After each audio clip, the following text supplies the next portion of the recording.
मंत्री बनते ही चलने लगी राजभर की छड़ी। कहा मैं बब्बर शेर, पियर का चाचा से बड़ा कोई नहीं। मुख्यमंत्री के बाद मेरे पास पावर, गब्बर सिंह समझ लो। ये क्या, 2 दिन पहले ही बने मंत्री, आ गया इतना पावर। कहीं राजभर के बदलते तेवर बीजेपी को न पड़ जाए भारी।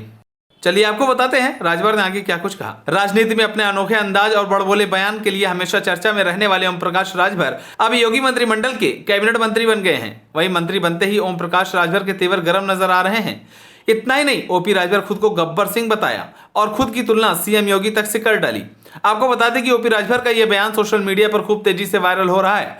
दरअसल मंत्री बनने के बाद बलिया पहुंचे ओम प्रकाश राजभर ने जनसभा को संबोधित करने के दौरान जनता के सामने खूब बड़ी बड़ी बातें की। ओपी राजभर ने कहा कि वंचितों और शोषितों की लड़ाई के लिए मैं बब्बर शेर हूं।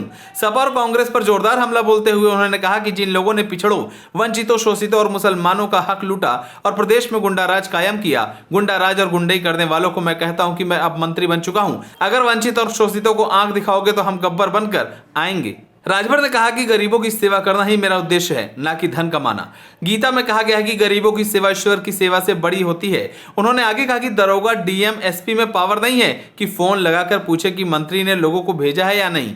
शोले में एक गब्बर सिंह था तो मुझे भी गब्बर समझ लो। इतना ही नहीं, राजभर तो अपने भाषण में सीएम योगी की बात करने लगे। उन्होंने कहा कि आप लोगों ने देखा कि मुख्यमंत्री बैठकर ओम प्रकाश राजभर को शपथ दिला रहे थे, हम मंत्री बनेंगे। बोलो, कहा था या नहीं? ललकार कर कहा था कि मंत्री बनेंगे और बनकर दिखा दिया। आज मुख्यमंत्री की पावर के बाद किसी के पास पावर है तो वो है ओम प्रकाश राजभर। इसी के साथ ही अखिलेश यादव पर निशाना साधते हुए राजभर ने कहा कि मैं सच बोलता हूं, मैंने पहले ही कहा था कि राज्यसभा के चुनाव के पहले खेला होगा और खेला हो गया।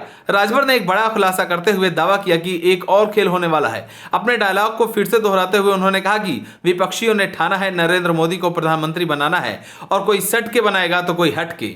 अखिलेश और राहुल के गठबंधन को उन्होंने कहा कि दोनों बच्चे हैं और हम चच्चा हैं, चच्चा के सामने बच्चा का नहीं चलता। शिवपाल यादव पर तंज कसते हुए उन्होंने कहा कि वो तो खुद ही बेकाबू है और परेशान है। अपनी तुलना करते हुए राजभर ने कहा कि 1 लाख टॉप लीडर को खड़ा कर दीजिए और दूसरी तरफ पियर का चच्चा को खड़ा कर दीजिए तो कौन दिखेगा।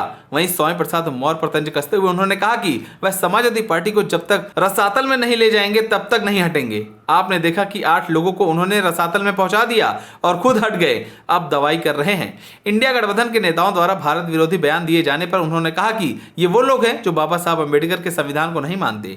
देश आजाद हुआ जिसका नाम है भारत, उसे इंडिया भी कहा जाता है और हम सब भारत देश के मूल निवासी हैं। सत्ता से काफी दिनों से वह दूर हैं और आगे भी दूर रहेंगे, लिहाजा यह निराशा और उनकी हताशा है। आपको बता दें कि इन दिनों ओपी राजभर 7वें आसमान पर हैं, इसलिए जो उनके दिल में आ रहा है बस बोले ही जा रहे हैं। हालांकि पहले से ही राजभर अपने बड़बोले बयान से जाने जाते थे, लेकिन योगी मंत्रिमंडल में शामिल होने के बाद अलग ही अंदाज में देखने को मिल रहे हैं। फिलहाल अब देखने वाली बात होगी कि जिस तरह से राजभर विपक्ष को चैलेंज करते दिखाई दे रहे हैं, क्या वो लोकसभा चुनाव में मात दे पाएंगे या नहीं। हमें कमेंट कर जरूर बताएं। अगर आप नए हैं तो हमारे चैनल को सब्सक्राइब करें।